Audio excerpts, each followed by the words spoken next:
O'zbekistonda 125 ming dollarlik uzum sotolmaymiz. Mutaxassislar bo'ladigan bo'lsa, uzum yetishtirish bo'yicha birinchi o'rinda Xitoy turar ekan, 15 million tonna uzum yetishtirar ekan. Hojiboy aytgandek, ob-havo noqulay kelganligi sababli deb O'zbekiston 1,5 million tonna atrofida uzum yetishtirar ekan.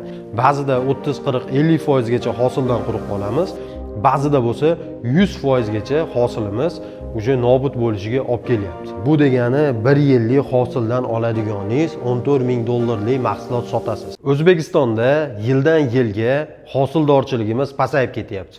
Butun dunyoda rivojlanyapti, lekin O'zbekistonda kamayib boryapti. Buni asosiy sababi nima deydigan bo'lsak, biz dunyodagi yangiliklarni o'rganmayapmiz. Eng kuchli rivojlangan davlatlarda bog'dorchilik yoki poliz ekinlarni qanday qilib yetishtirayotgani haqida ma'lumotlarga ega bo'lmayapmiz. 15-20 yildan beri dehqonchilik bilan shug'ullanaman, lekin doimiy zarardaman degan gaplarni juda ko'p eshitamiz, lekin O'zbekistonda o'zida ham katta daromad olayotgan odamlarni ko'rsatmayapmiz. Oddiy misol uchun uzumchilik bo'yicha gaplashadigan bo'lsak, butun dunyoda hozir Xitoy birinchi o'ringa chiqib oldi. Bu haqida qisqa prezentatsiya tayyorlaganmiz. Shuni ko'rib turib, o'zingizlar baho beringlar va o'zimizni O'zbekistondagi kamchiliklarda kommentariyada yozib boringlar. Bu juda ham muhim. Bu sohada mutaxassislar bo'ladigan bo'lsa, birgalikda hamkorlikda ishlashga tayyormiz. Endi bo'lsa, prezentatsiyani ko'rib chiqinglar. Butun dunyo bo'yicha uzum yetishtirish bo'yicha birinchi o'rinda Xitoy turar ekan, 1 yilda o'rtacha 15 million tonna uzum yetishtirar ekan, 1 yilda. Endi ikkinchi o'rinda Italiya turibdi. Italiyadagi Xitoy bilan Italiyaning orasidagi farq qaranglar. 8,5 million tonna uzum yetishtirar ekan. 3-o'rinda, men 1-o'rinda Fransiya deb o'yladim. 3-o'rinda Fransiya turibdi ekan. 6 million tonna atrofida uzum yetishtiryapti ekan yiliga. Xitoyda qay darajada rivojlanib o'sib ketganini qaranglar. 15 million tonna 1 yilda uzum yetishtiryapti. O'zbekistonga keladigan bo'lsak, O'zbekiston 1 yilda 1,5 million tonna atrofida uzum yetishtirar ekan. Bilasizlar, bizda dehqonchilik zo'r deymiz, klimatimiz zo'r deymiz, lekin bundan foydalanmayapmiz. Xitoy bilan O'zbekistonni taqqoslaganimizda 8-10 barobar biz kamroq uzum yetishtiramiz ekan. Mana butun dunyoda uzumchiligini kuzatadigan bo'lsak, O'zbekiston nechinchi o'rinda turadi uzum yetishtirish bo'yicha. Bu haqda sizda ma'lumot bo'lsa, kommentariyada yozib ketinglar. Oddiygina aytib o'tib ketganimdek, Xitoydan 8-10 barobar kam yetishtiryapmiz.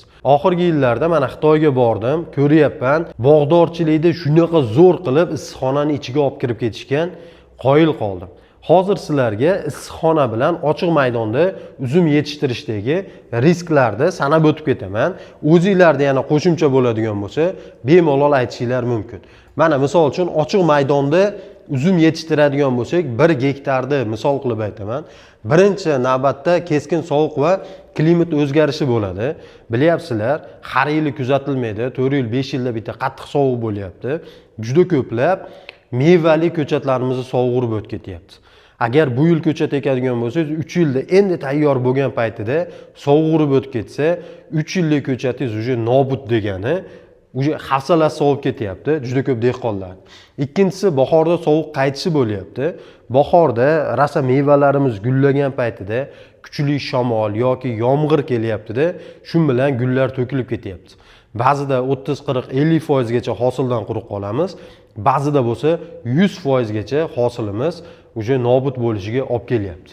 Uchinchi sababini oladigan bo'lsak, sug'orishda eski tizimdan foydalanayotgan odamlar juda ham ko'p. Eski shu o'zimizda ariq deymiz, suv yo'llarini qilib turib, shu orqali sug'oradigan bo'lsak, unga juda ham ko'p udobreniya, ximikatlar yoki suv berishda ham juda ham isrofgarchiligimiz ko'p bo'ladi. Udobreniyalarni deyarli 60% gacha bekardan samarasiz ketishiga olib keladi. 4-sababimiz kasallik va zararkurandalar. Agar ochiq maydonda bo'ladigan bo'lsa, sizni 1 gektar bog'ingiz bor, atrofingizda 30-40 gektarda kimdir yaxshi qaramayotgan bo'lsa ham, undagi kasalliklar sizni bog'ingizga juda ham tez o'tadi. U kasallikdan himoya qilish uchun juda ham ko'p energiyangiz ketadi. ham удобрение ximikatlarni juda ham ko'p ishlatishingizga majbur bo'lasiz. 5-sabab bo'ladigan bo'lsa, bu bozordagi narxlar. Ya'ni butun respublikamiz bo'yicha bitta vaqtda chiqaramizda mahsulotni dehqonlar sotuvchilarga yalinadi, meni ham mahsulotimni ol deb. Nimaga? Ochiq maydonda bo'lgani uchun, ko'p kasalliklar bo'lgani uchun, undan tashqari mahsulotning sifati yaxshi bo'lmagani uchun va hamma respublika bo'yicha mahsulot bir vaqtda yetishtirilgani uchun hamma bitta vaqtda olib chiqib juda ham arzon sotishiga sabab bo'ladi.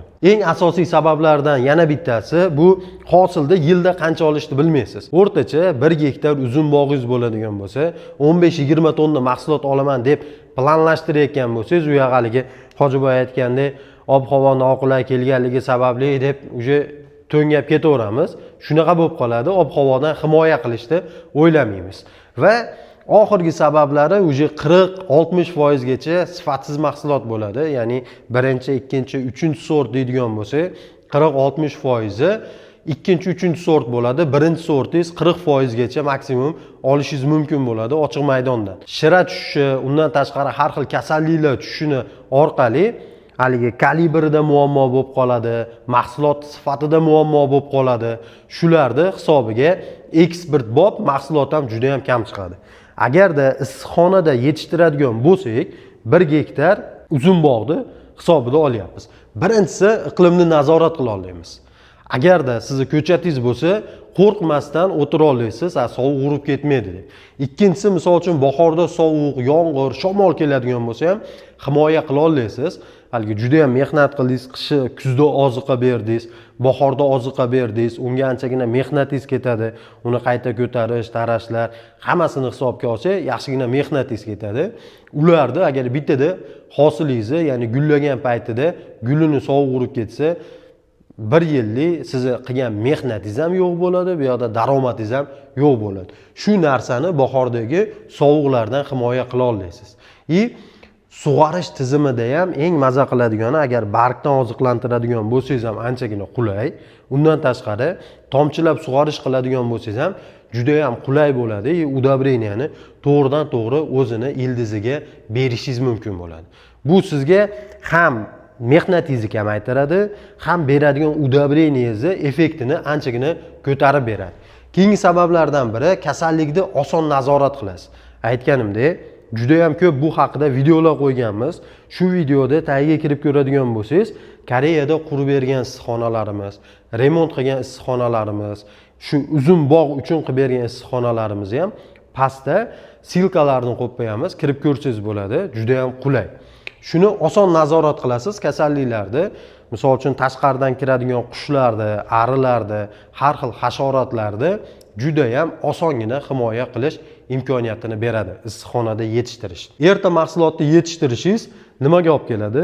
Agar O'zbekiston bozorida eksportga emas, O'zbekiston bozorida ham 15-20 kun mahsulotingiz erta chiqadigan bo'lsa bozorga, ham sifatli chiqadigan bo'lsa, anchagina qimmat narxga sota olasiz.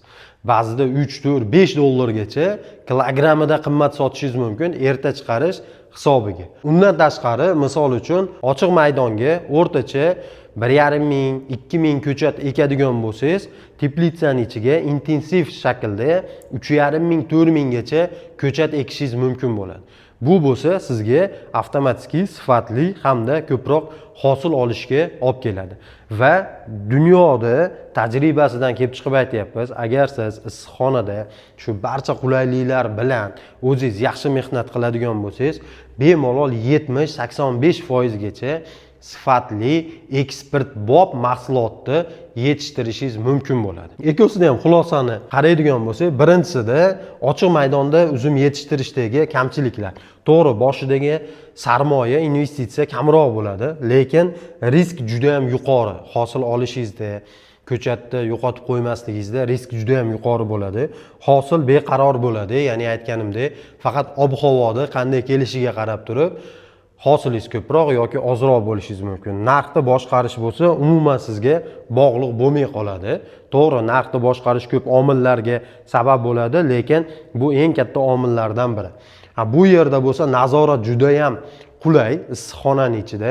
Undan tashqari barqaror hosil, ya'ni yillik siz qancha hosil olishingizni bilasiz va shunga qarab turib to'liq investitsiya kirgiza olasiz, qo'rqmasdan mehnat qila olasiz va yuqori narxlar, aytganimdek, birinchi o'rinda sifatli eksportbop mahsulot yetishtirishingiz, undan tashqari risklaringiz kamayishi, mahsulotingizni tannarxi kamayadi sizga, nimagaki risklaringiz kamayganini hisobiga.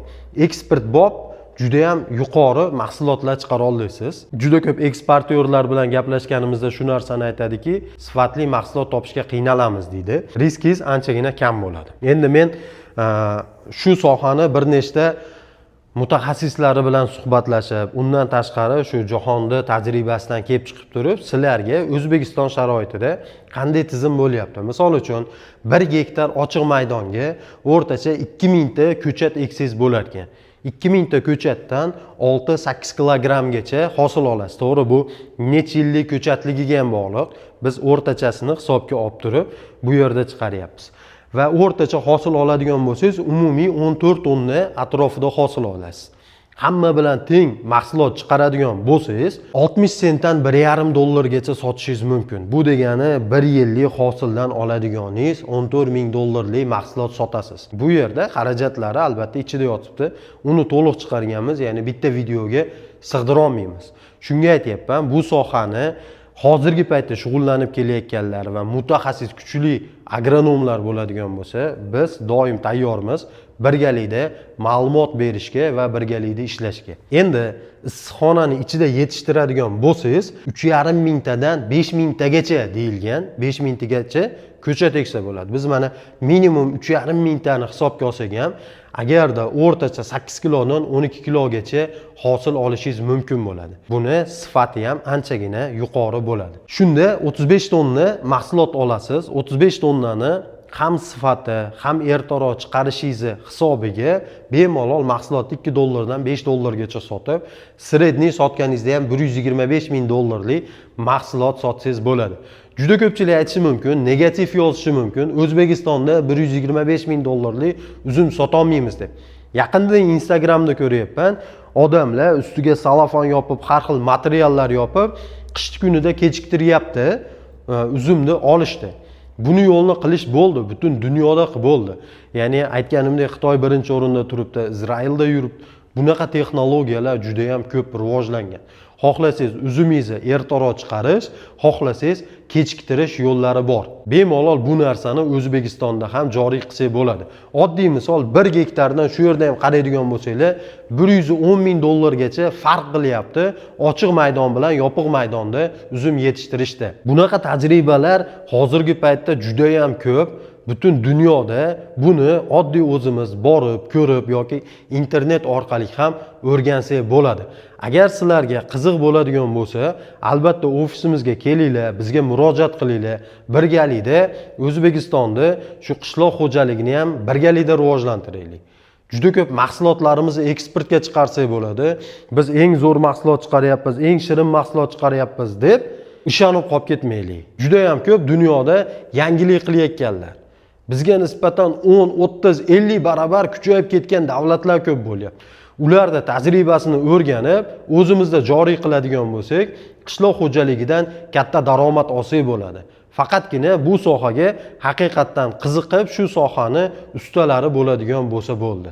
Albatta, sizlarga qisqagina yetkazmoqchi bo'lgan ma'lumotimiz shu edi.